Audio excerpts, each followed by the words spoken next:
بسم الله الرحمن الرحيم. السلام عليكم ورحمة الله تعالى وبركاته. كيف الحال؟ إن شاء الله تكونوا بخير جميعا. اليوم عندنا إضافة جميلة، بلجن أو ما يسمى فلتر، يقوم بعمل يعني يغير الصوت بشكل إلى ثلاثي الأبعاد.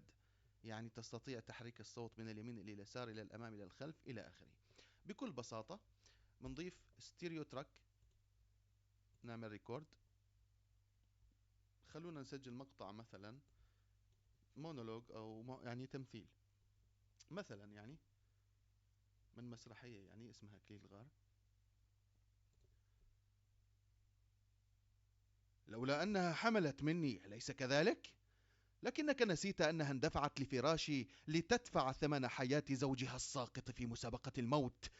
ذلك الكلب الوفي لأبيها كان ينافسني على إكليل أونو وصولجانها. كان يريد قتلي ليصير الحاكم. قل لي يا كاهن أونو، أليس من حقي أن أقتله حين أفوز؟ أليست هذه هي طقوسك العفنة؟ مثلا. فنحن بكل بساطة بنظبط الليفلات عن طريق كومبريسور مثلا. كوم كوم عفوا بالعربي، كومبريسور. أنها حملت مني، أليس كذلك؟ لكنك نسيت أنها اندفعت لفراشي لتدفع ثمن حياة زوجها الساقط في مسابقة الموت. ذلك الكلب الوفي لأبيها كان ينافسني على إكليل أونو وصولجانها. كان يريد قتلي ليصير الحاكم. طيب، خلصنا الكمبريسور.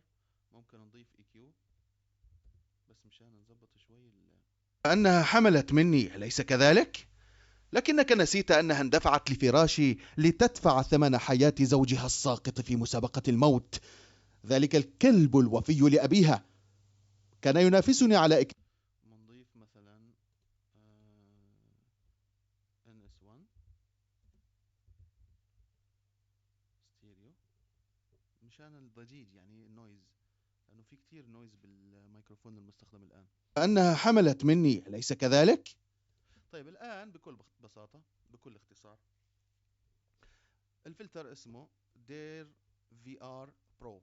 بنضيفه بهذا الشكل. نيجي بالبداية، نيجي لهون، بنفعل من هذا الزر في استوديو 1. تمام. زر التاتش، وخلينا نتحرك من اليمين كمثال لليسار. طبعا هذا صوت الريفيرب. خلينا لارج روم. تمام. خلينا نبدأ ونحرك بلاي باك، بعدين بنحرك.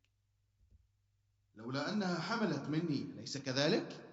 لكنك نسيت أنها اندفعت لفراشي لتدفع ثمن حياة زوجها الساقط في مسابقة الموت. ذلك الكلب الوفي لأبيها كان ينافسني على إكليل أونو وصولجانها. كان يريد قتلي ليصير الحاكم. قل لي يا كاهن أونو، أليس من حقي أن أقتله حين أفوز؟ أليست هذه هي طقوسك العفنة؟ نسمع، صار أوتوميشن هلأ. لولا أنها حملت مني، أنصح بالاستماع بالسماعة، سماعة الرأس. لولا أنها حملت مني، أليس كذلك؟ لكنك نسيت أنها اندفعت لفراشي لتدفع ثمن حياة زوجها الساقط في مسابقة الموت.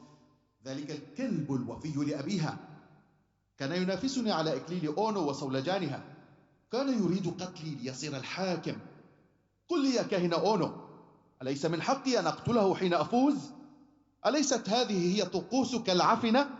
والسلام عليكم ورحمة الله تعالى وبركاته.